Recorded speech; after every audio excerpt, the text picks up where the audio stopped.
Hey there, Film Buds. Welcome back to the Film Buds podcast. I'm your host, Paul. And I'm Lauren. And this is episode 228. Woo! Yeah. We're continuing our summer movie series. Last week, we kicked off our summer movie series with the 4th of July.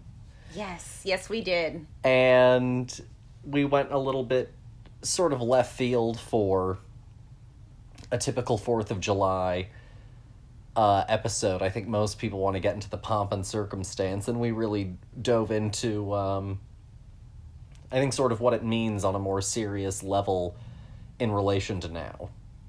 No, I think that's... I think that's completely accurate. I think that's 100% what we did. We bummed the people out. Yeah! But don't worry, good people. Today's episode is about real summer experiences right here on Earth, right around the same time of each other, about 4 years apart. Oh, or really? so, yeah. Wow.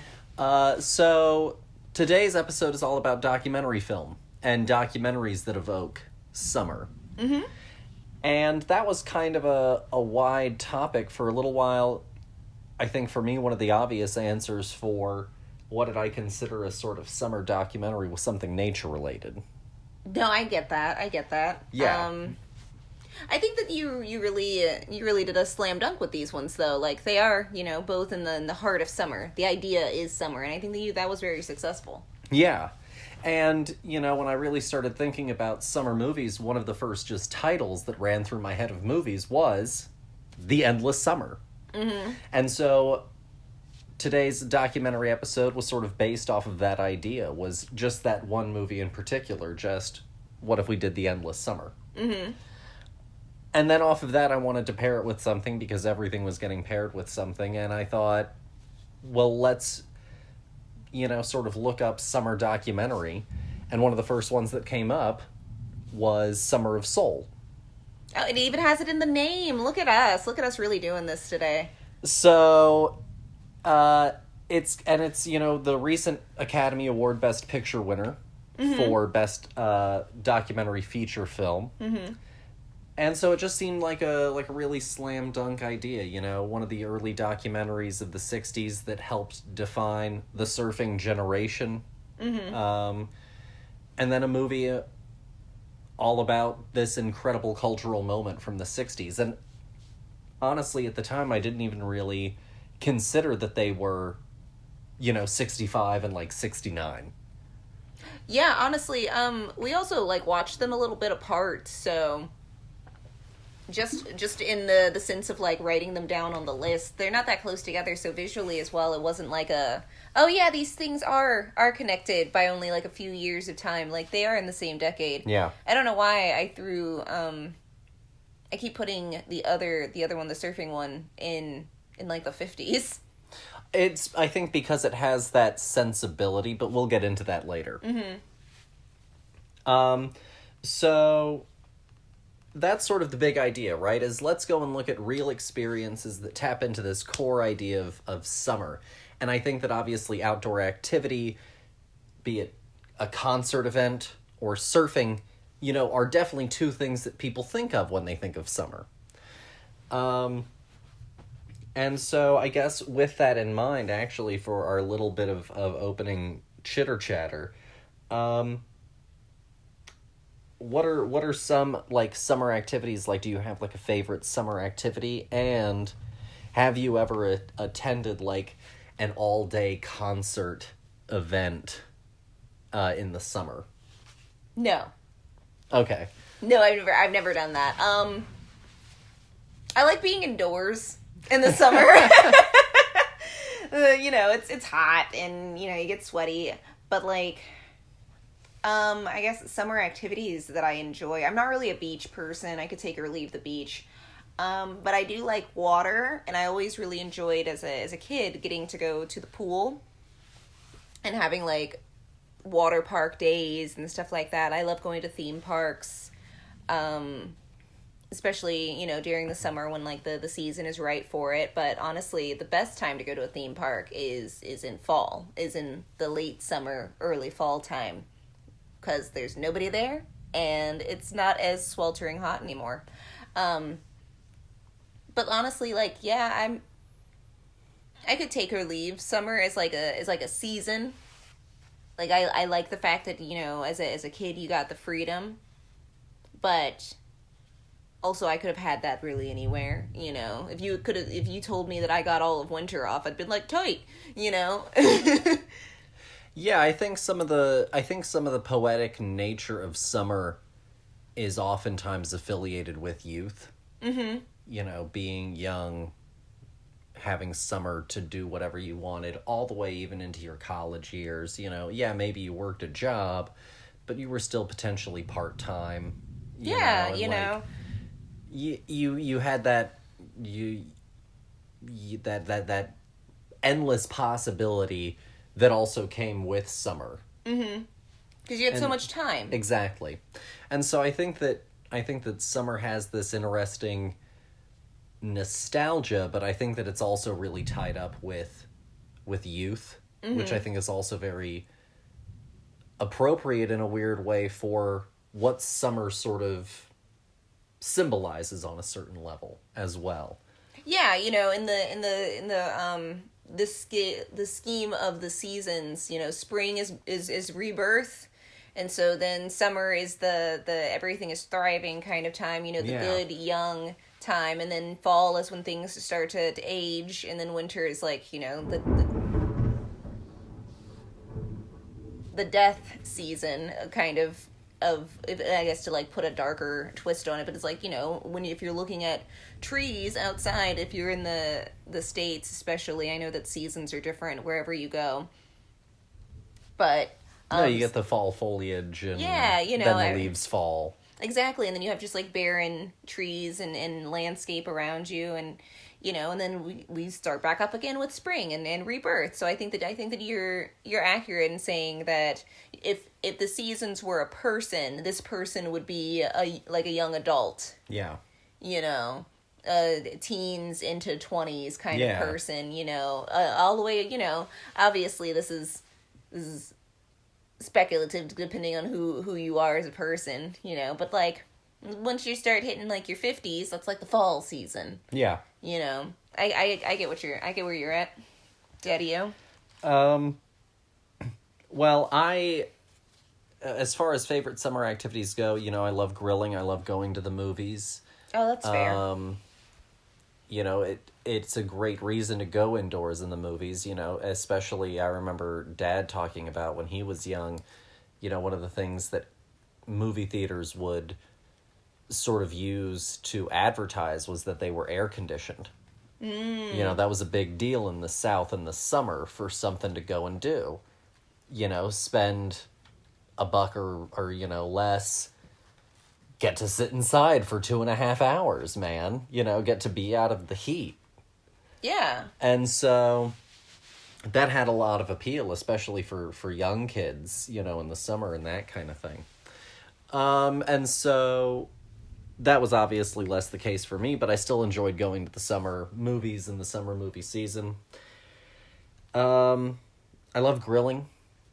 You know, I do enjoy a good bit of cooking outside, because you can do it in the winter, and the benefit of it in the winter and the fall is that then you have like the warmth of the fire. Mm-hmm. But also it eventually, especially where we are, hits a point of cold in the winter where unless you have a good roiling fire outside, you know, You're a cold. grill is, yeah, you know.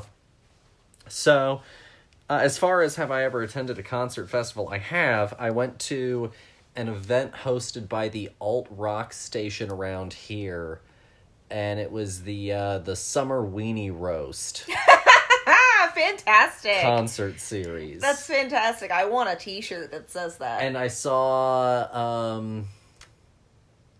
oh God, who did I see? I saw I think I saw a band called the Sick Puppies or something like that. The big headlining acts were 30 Seconds to Mars, Okay.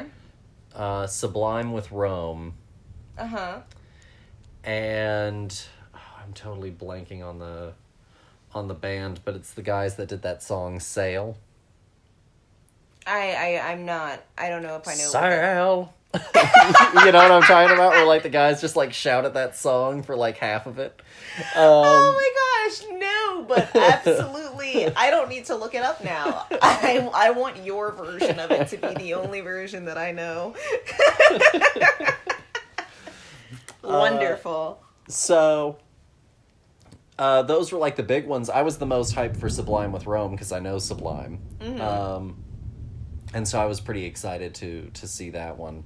30 Seconds to Mars was the one that, like, everyone around me was the most excited for. And so, like, I saw Jared Leto live and in person once upon a time. This was, like, this is before Suicide Squad was a thought in anybody's head. What year was this? This would have been 2013-ish. Oh, okay. 2012, 2013, somewhere in there. Fantastic. I'm glad that I was alive and aware in this time period. And if, like, genuinely couldn't tell you a Sublime song, have no idea who Rome is. Sublime is Lovin' is what I got. That one sounds more familiar than the Sail one. Okay. But also, the Mars one sounds familiar, but, like... Yeah, that's Jared Leto's band, 30 Seconds to Mars. Yeah, but I, again, couldn't name you a single Me thing. neither, and I saw them in concert. That says a lot. So...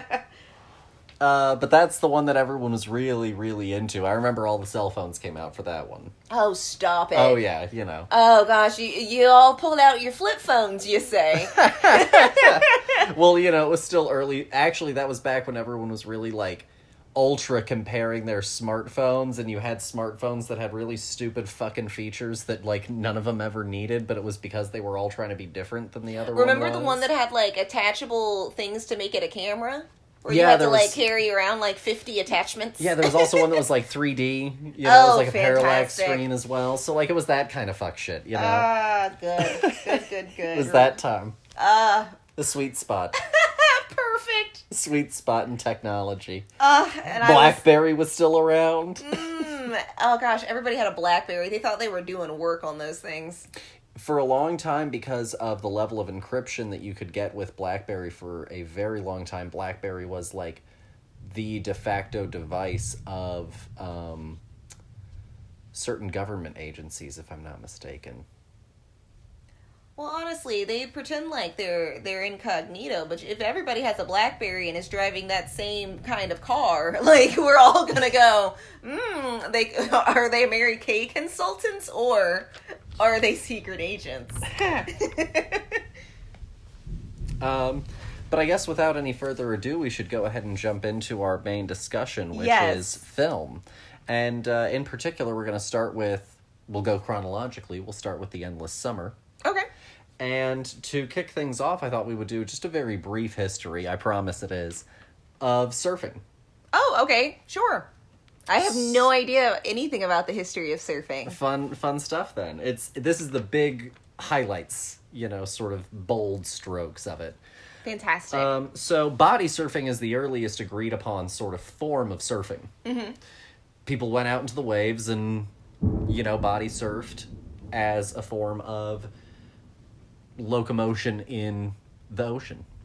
And so that's generally sort of agreed upon as the earliest form, with, like, a board being adopted as a tool to improve the action. Mm-hmm, mm-hmm. So, and then it was probably, you know, a little bit more of, like, you know, what's the one? Like a boogie board? Yeah. It was probably more like that. I can't imagine. It was probably a long time before someone popped up.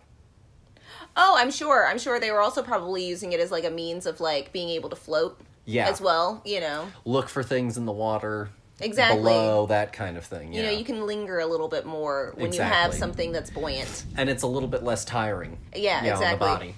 And so there is cave art as old as the 12th century that depicts people surfing. Oh, cool. Yeah. So it's been with people for a long time, and it did originate in the Pacific Island area. Mm-hmm. And if you want to know more about AAPI people, we've got episodes for you. We do. Go back a few months, and you're going to have a Go blast. to the first one in particular, and you'll get a whole breakdown. Fantastic. So, the first European to make any documented note about surfing was the explorer James Cook. Oh, okay.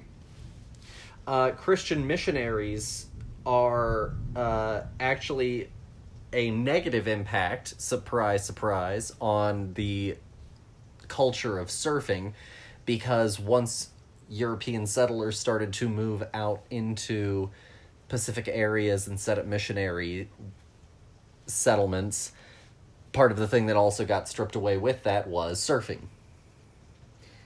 as an exhibit of culture. Well, if it's not white. It ain't right. And so it had to go. That's right. And so it actually ended up diminishing how many people did surf. Because it used to be that once upon a time, like, whole loads of them, of people did.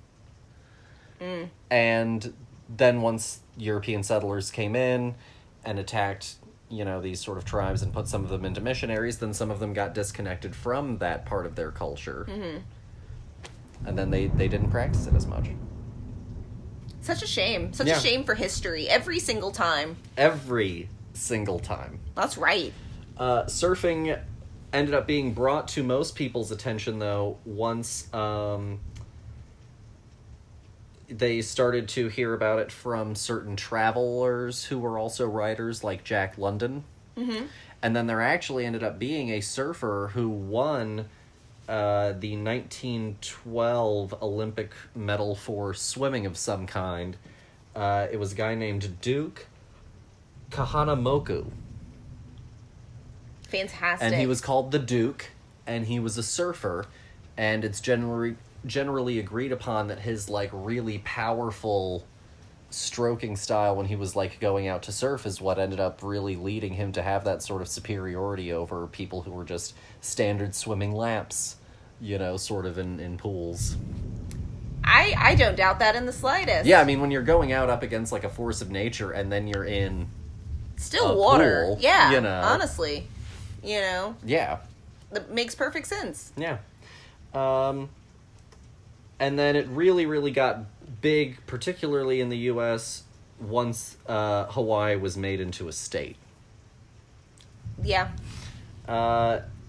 The invention of the wetsuit is what started to bring it particularly to stateside surfing. Because typically our ocean water was a little bit colder. And so most people didn't go out and get into the water. And so the invention of the wetsuit started to increase what temperatures you could tolerate in surfing. Yes. And so that started to bring it to literally the mainland, not just as a concept, but as a practice. It was comfort. Ha!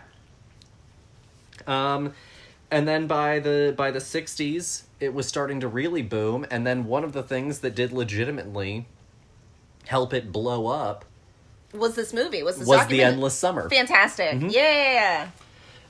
So for a little bit of production background, it is directed and narrated by Bruce Brown, who had been surfing since the 50s.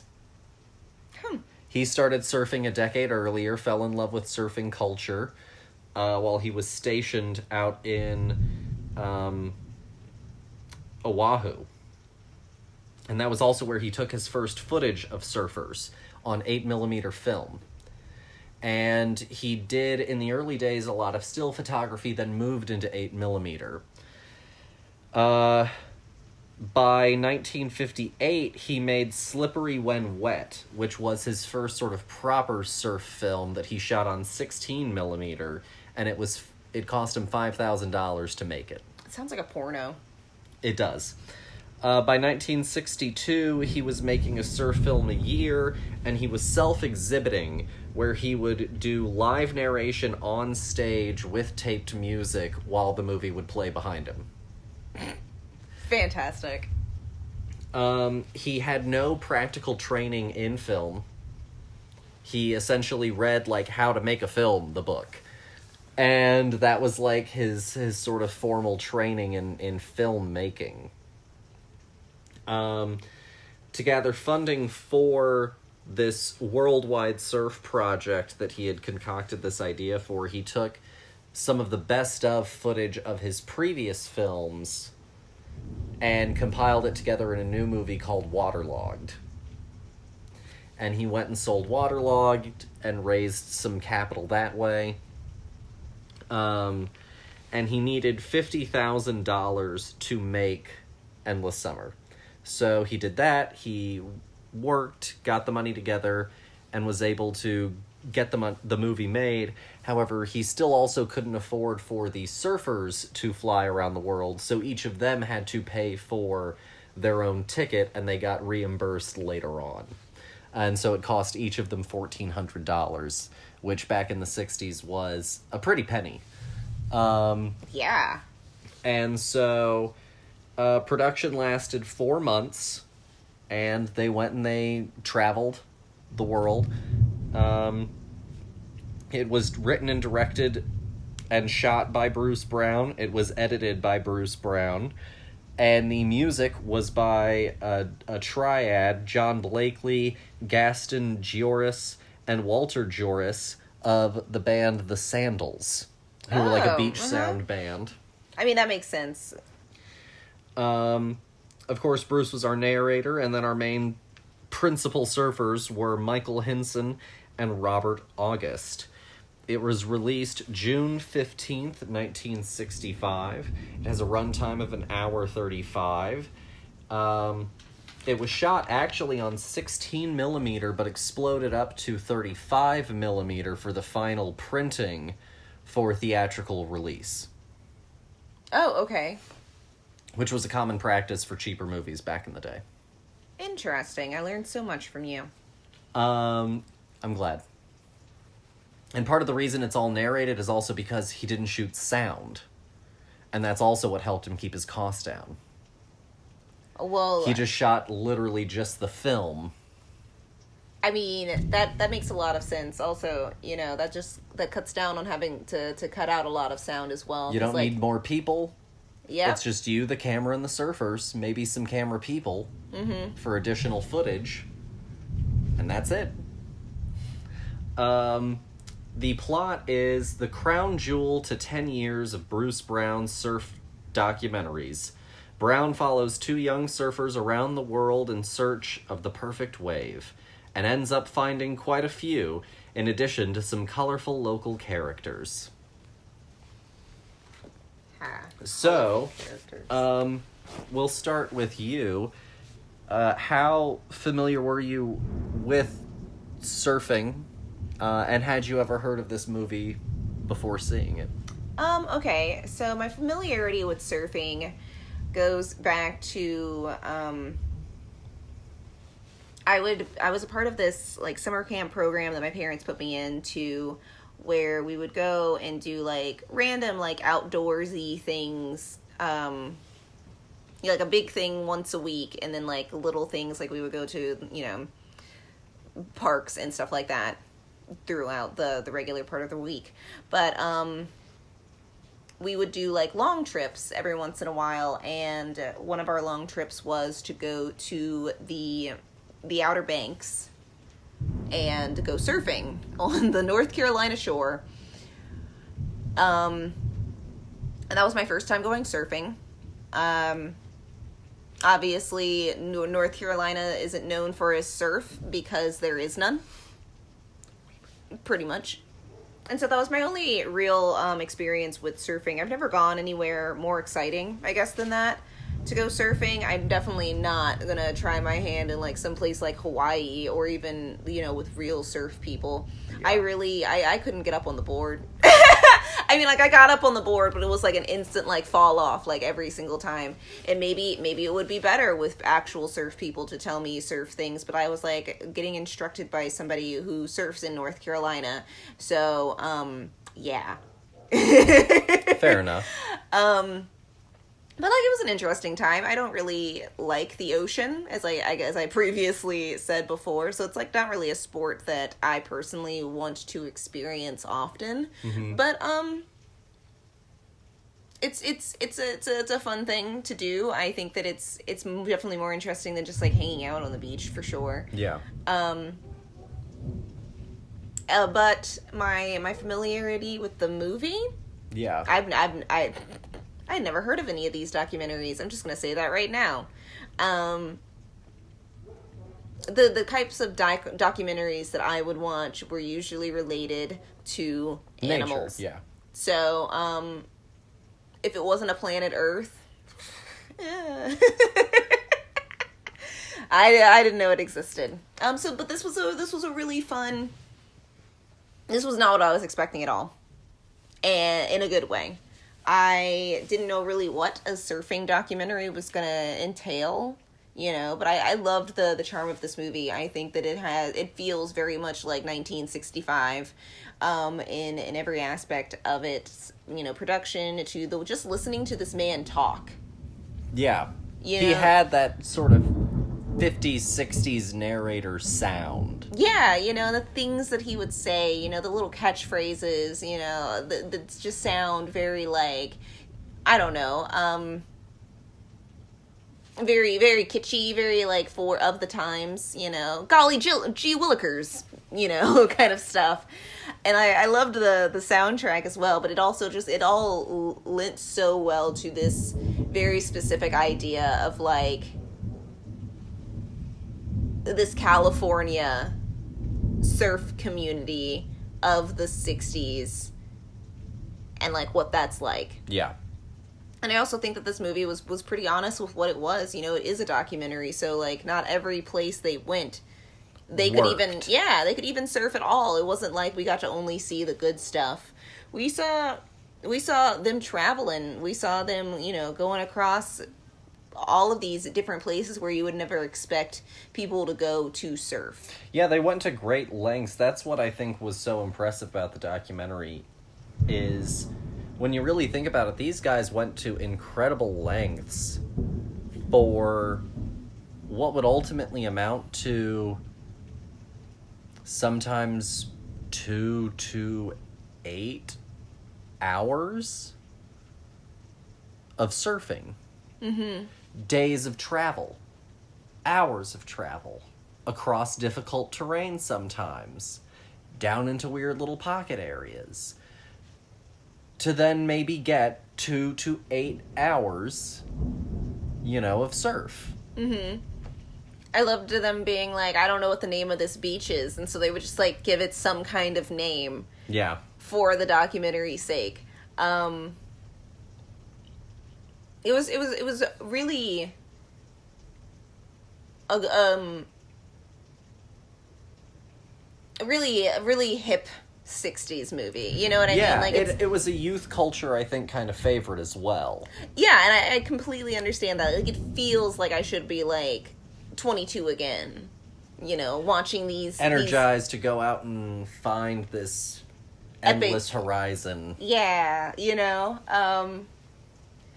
and honestly, like, it was also just like a really fun window, and like you don't get to see into the eyes of young people of a different era too often. And I think that this was really fun to see something that was written and made by some dude in his like 20s about what it's like to be some dude in his 20s who likes to surf. Yeah.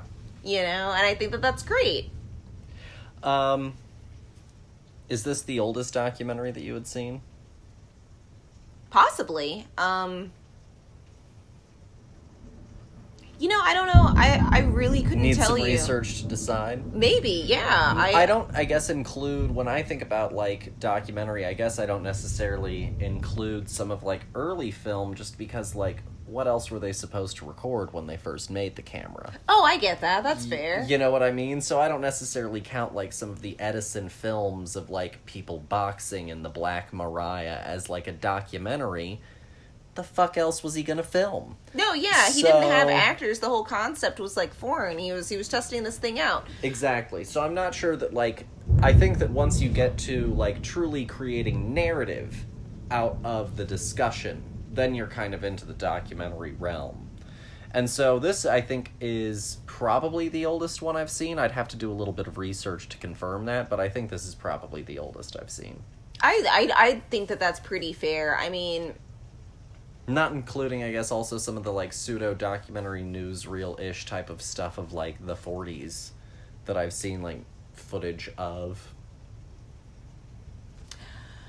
Oh, no, But, like, I'm talking, like, feature length, I think, as well. Oh, I think that that's fair. The whole concept of, honestly, watching a documentary from the past...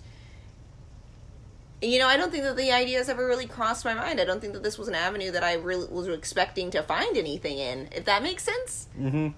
For you, documentaries feel like a more modern concept? Yeah, I guess. Like an 80s onward kind of a thing. Yeah, you know, we've got all this technology now. Well, I think the independent boom of, like... And the increase in access to technology, which is also what fueled the independent boom, did also fuel some of a documentary boom.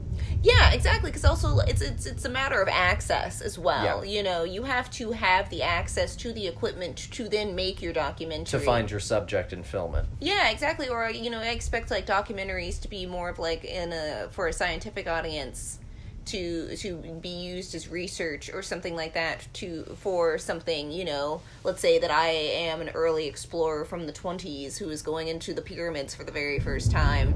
I would probably, if I could record something, I would, but also I don't think that I would make a documentary out of that footage. Yeah. No, I think that's all really fair.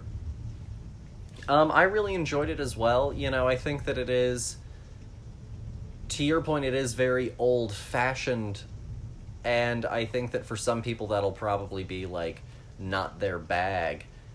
But I really enjoy it, and I also find it very fascinating to go back and to see them do this kind of thing where they speak for the subject.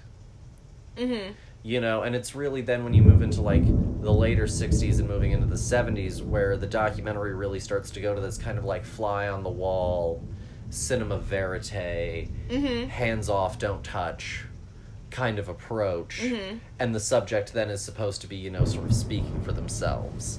And I think that it's really interesting to go back and see this kind of early transition phase. And I also just think that watching the surfing footage is incredible. Oh, it's also yeah. just remarkable, exciting to watch surfing footage. No, there's something almost, like, innocent about watching something that's from so far back, because we've come so far in so many different directions. You know, basketball doesn't look the same as basketball did back in the 60s. Surfing doesn't look anything like it did back then.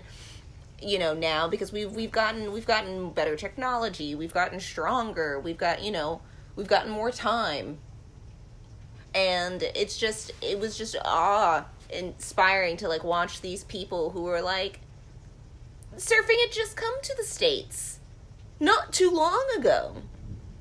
And to be that good, to be that dedicated, to love the sport that much, you know. I loved the, like, montage of, like, different people that he was describing while that were surfing out there. It was like, oh, you know, there's Mikey D over here, and this is Mikey D's favorite move. And then you just see this man, you know, doing something ridiculous on a board. I loved the guy who couldn't get knocked off. Like, he just never gets knocked off. It was fantastic watching him just, like, dip and weave through people.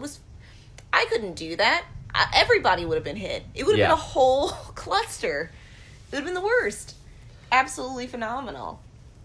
And so I think that it's a really fun, really light, airy, enjoyable, you know, family-friendly kind of experience, and I really, really enjoyed watching it. Yeah, really wholesome.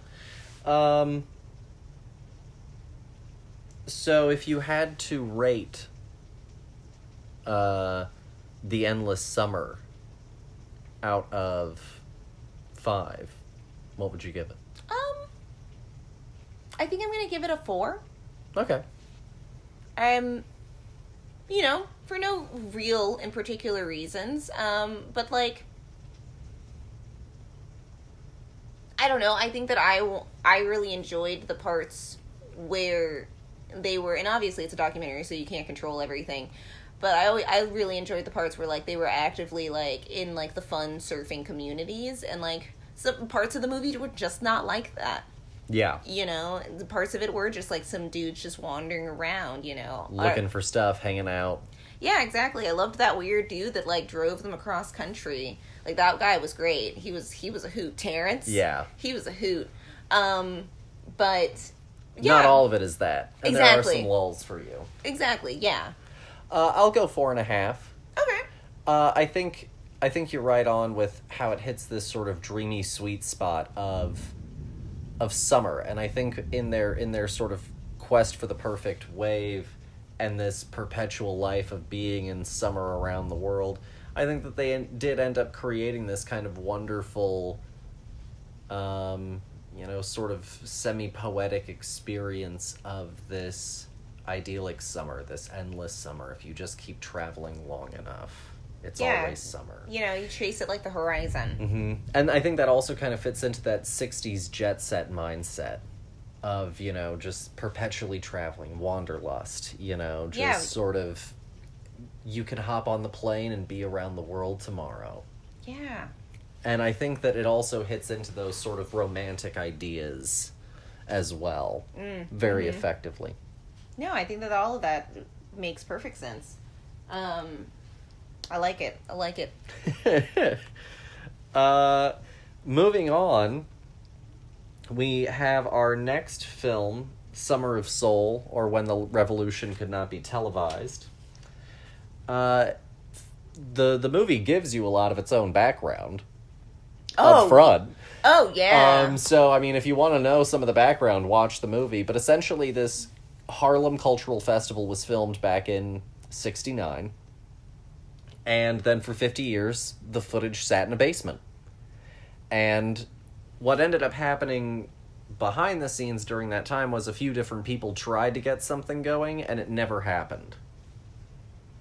And eventually something was really going and working, and they came to Questlove, the producers did. They said, we've got the footage of the 1969 Harlem Cultural Festival. Would you like to do the documentary about, or be a part of, the documentary about the Harlem Cultural Festival from 1969? And he said, yeah, it sounds great.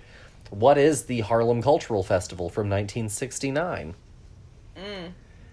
And once he heard, the full story of what it all was, he was enraptured sort of, with this idea, and he was blown away that, especially as someone, because if you did not know, Amir Thompson, aka Questlove, is from the band The Roots.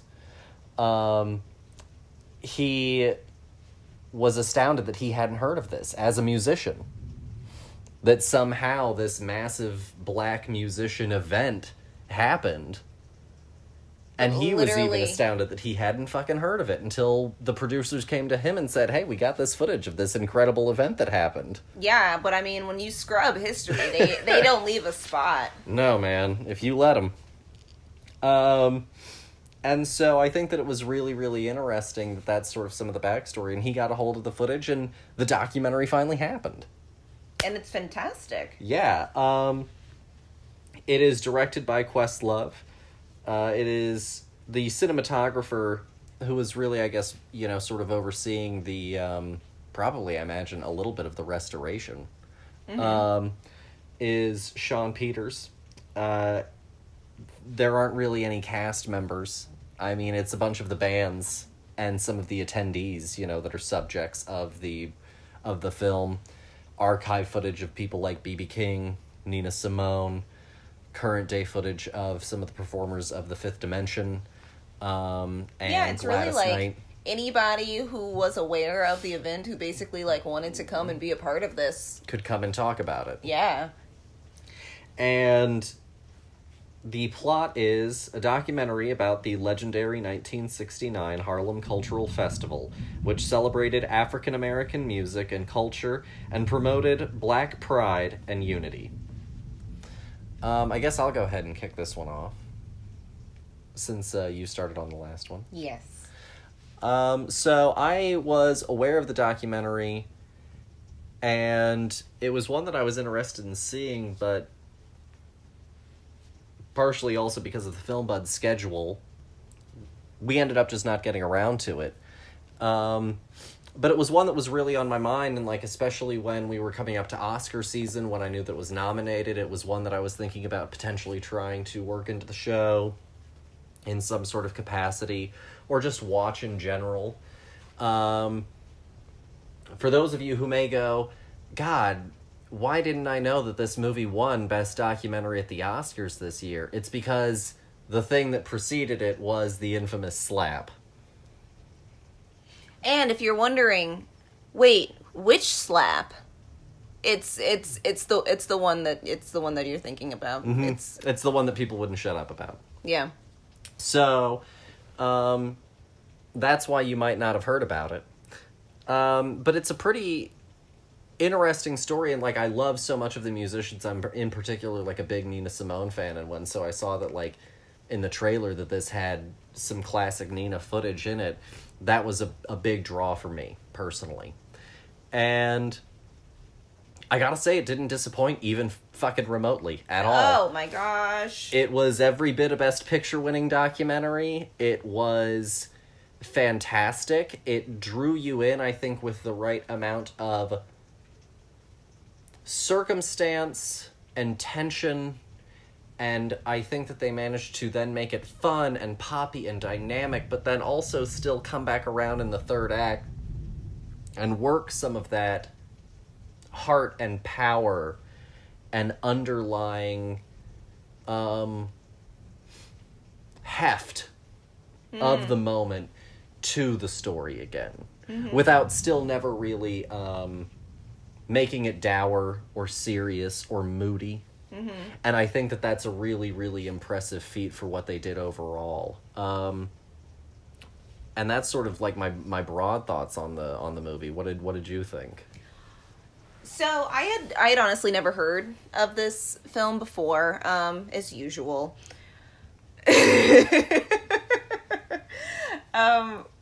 So when you brought it up, I was like, okay, cool. And honestly, I feel like I had the exact same response as Questlove. Like, great, what's the Harlem Cultural Festival? Like, what is this movie about? Like, what are we about to dive into? And I absolutely adore this movie. I found a lot of warmth and a lot of pride in this movie, and as a Black American, this movie was just inspiring. I can't say enough good things about it, honestly. Because also, like, there's something about being Black in the United States where you have culture, but your culture is always wrapped in so much like sadness and things that people don't want to talk about, that it's kind of hard to remember all of the good things about being Black. And I think that this movie was just so much of the good and so much of the why the fight continues, and kind of like a beacon for it. It was definitely very much like a cultural reminder, a system recheck of sorts of a movie for me, because of it being in 1969, this movie is wrapped in history just automatically by where it is smack dab in the middle, the late 60s. And some of the people who took part in the story are directly involved in that history. Exactly. And so in order to make the footage make sense, Questlove did a great job of interweaving a lot of history into these things, because otherwise, you would hear these people reference, Dr. King's assassination, and you'd be like, why on earth are they talking about Dr. King's assassination, when you realize that had just happened. Mm-hmm. It's fresh on everyone's mind. They go through this whole list of the, we lose Malcolm, we lose Martin, we lose the Kennedys. We go through, years and year and year. The 60s are riddled with huge death of public figures, and it's very grounding in that reality. And then also then you get to hear these songs that were born of this, and some things are happy, but a lot of things are sad or mournful, or they're proud but they're reserved, and it's just a musical explosion, especially because, like, we did watch the Get Back documentary not too long ago, which is, again, another, back in the times. I think that it's very interesting that two of the biggest documentaries that happened on film and television in the last few years are both the unearthing, reclaiming, and re-envisioning of this historical event, particularly from the late 60s and in relation to music. Yeah, I think that honestly, to your point, I think that it is fascinating how we just keep finding this stuff. You're going to tell me in a minute that we're going to have the original footage of some Broadway musical from the 50s, and it's going to be in some Pap's basement. Well, I think that part of the reason is also that for less so a little bit with the Beatles, very much so with Summer of Soul, I think that you're getting a lot of subtext about the past and how it relates to the present. Yeah, for sure. No, I get that. I also agree with your sentiment. A little bit of Get Back, but definitely a lot of Summer of Soul. That's more about, like, being in transition. Mm-hmm. Sort of personally. Mm-hmm. But also being in transition with the time, because they also are at the end of a decade in that. Here, it's all about the socio-political transition. Yeah, and it's about this reaffirming what it means to be Black. That we're here, that we come in all forms. Exactly. No, I think that this movie was truly, truly beautiful. And I'm honestly very touched that this footage just exists, that this piece got to be made, because now I can also use this as a staple of my Black history, as well, because, like, this happened the same time as Woodstock. The same summer in miles. One was in New York City and one was in upstate New York. They were in the same state in the same summer. And no one has ever heard of this. But everybody talks about how they wanted to be at Woodstock. And honestly, like, this looked way better than anything that I ever saw about Woodstock. Yeah, the shit looked great. Woodstock looks like a bunch of dirty hippies now compared to this. Woodstock was a bunch of dirty hippies. I mean, true, but people have, like, fantasized about it, where this was just, like, an entire summer. People got to watch Stevie Wonder play live for free. When he said he was, like, what, 19? He was 19 years old. Incredible. People got to go to this thing for free. Incredible. The city paid for this. The city of New York paid for this. The mayor was there. Mm-hmm. And nobody remembers this. It just boggles. Republican mayor was hanging out in the Black neighborhoods. I'm sure he's got plenty of, snakes in the woodpile if I look him up historically. But I'm sure. He did this right. Everybody gets one. He was there when they were doing the riots. It was just, This is a wonderful, like, time capsule of a film. And, truly, and then the most honest sense of it, of what a time capsule truly is, something that is buried and lost, that gets unearthed and brought back to you. Yeah, and you get to see it, and it was amazing to look at these people and, find connection with them, even though we are, 60 years removed from this history, almost. Getting close to. Yeah, so I really, truly, I can't say enough good things about this movie. Honestly, like, I could talk about each of the acts right now, like, but I'm not. No, like, because we could definitely gush about music for a long time. Mm-hmm. And honestly, like, I don't want to spoil any of the magic of the experience for anyone. It's so pleasant to see it happen. But there are so many songs now that I have to go. I need to rewatch this just so that I can figure out which songs I need to now add to the... I just need to go and see if there's an album. Yeah, exactly. I need the songs. I need all of these songs that I've never heard before in my life. Yeah. So if you had to rate it out of 5, what would you give it? I'll go first. I'll go with a 5. Okay. I'm going to give it a 5 out of 5. Truly, truly well done. And I know that Questlove is, he's a part of documentaries all the time. And, like, I think that this is just another opportunity that he picked to let somebody's voice who had never been heard before, literally, get heard for the first time in the best way, because he also was a part of the Apu documentary as well. No. That wasn't Quest? No. Oh, damn it. Who am I thinking of? That was, Kamau Bell? Oh, I was right. Kamau Bell.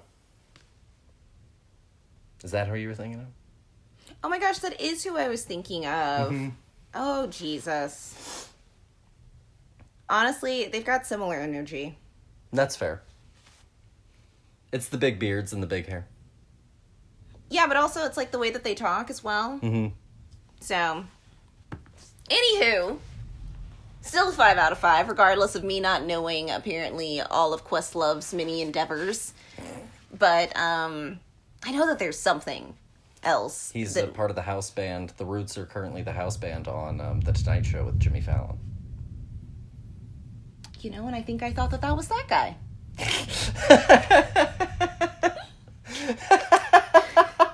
Son of a bitch. I love you, dear. I love you.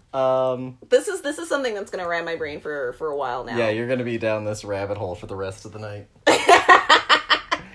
I guess moving on to wrap up, some media news. Honestly, the only thing that is really worth mentioning, there are actually two things that are worth mentioning. The first one is that we lost James Caan, the classic actor from Misery, The Godfather, plenty of other films. He passed away at the age of 82. And it's honestly a real shame that he's no longer with us. No, it is, but he definitely got to live a very full life and, like, have a fantastic career. Yeah. Unfortunately, in another sad passing, though, as well, we also had the recent passing of Kazuki Takahashi, who was the creator of Yu-Gi-Oh!, who passed away at 60. No! Yeah. Oh my god, that was our entire childhood. You do not mess with it. These are the facts. Oh my gosh. I can't believe that. That's really sad. Yeah. Very young. I can't imagine that it was expected, or if it was probably, it was, I guess, a snorkeling accident. Even more reason to stay away from the ocean. So, very unfortunate. Two passings of two very different kinds of icons, but, like, both of them respectable icons. Like, each of them icons in their own ways. And, like, I'm sure that somebody listening to this is like, what the hell is Yu-Gi-Oh? But it truly touched a generation and is, like, an unforgettable thing. And people are still into the cards. Oh, you're kidding. No, yeah. Oh my gosh. This is like the lesser Pokemon. Yeah, people are still into the cards. Fantastic. But that's pretty much all that we have for the show, honestly. As far as what we're watching, we finished up Stranger Things 4. Yes, we did. Really enjoyable, not perfect. I've got a lot of thoughts and opinions about it, but I don't want to get into them because a lot of them are very spoilery. But for the most part, I liked 4 a lot. I'm looking forward to 5. I think that 5 is going to go in a very particular sort of King style of story. That if you've seen 4, you know exactly what I'm referencing. But I think I liked 4 a lot. I'll be curious to see what 5 does. It's going to be very, very different. I'm glad that everyone is finally back in one location again, for fuck's sake. Oh, yeah, jeez. I'm tired of having, like, disparate storylines, especially when they were across a country. It was a mess. And so I'm really looking forward to having everyone back. 1 is still my favorite season. but I really enjoyed this one a lot. Oh, yeah. I think that they really hit, like, a slam dunk with one. But, like, honestly, I really enjoyed this season a lot. I think that they finally got, like, a nice groove back, and I'm really looking forward to season 5. Oh, gosh, 5. In 2024. Oh, my gosh, we have to wait so long. Boo. Whatever. I'll forget about it, and then be pleasantly surprised when it's coming out. But that's honestly pretty much all that we have. This weekend I might be recording a bonus episode. Stay tuned for that. Next week, come back for my Marcel the Shell review. Yeah! Which will be a written review. I got to go to the advanced screening, and so next week the movie comes out, and so I can put my review out next week. I'm so excited! So please definitely come back and check out that. But that's pretty much all that I have for y'all. Dear, do you have anything that you would like to say to the dear listeners? Stay cool. Wear sunscreen. Wear sunscreen. Wear sunscreen. That's so important. Stay hydrated. That's also very important. You know, you can forget to drink water when you're not, like, actively, you know, sweating. But sweating is just a way of your body telling you that you need to cool down, not that you're dehydrated. So drink water. Drink water. And come back next week when we discuss more movies on this channel right here. Same bat time, same bat channel. If I'm not mistaken, next week is Hot Bods. Hot Bods. Body Heat and Wild Things. Fantastic. So, and we've got the great Arrow Video 4K of Wild Things that just came out. And so I'm really pumped to crack this bad boy on and give it a watch. I'm sure it's going to look great. Ah, yay. So do come back next week. We've got lots of good stuff coming up for y'all. It's going to be a good summer. Keep on listening. Stay safe. And remember, documentaries aren't truth. Responsible documentarians strive to be truth tellers. But a documentary can be as deceitful as anything else. Yeah. That's my final pro tip for y'all. Have a good one, and we'll see y'all next week. Bye. Bye.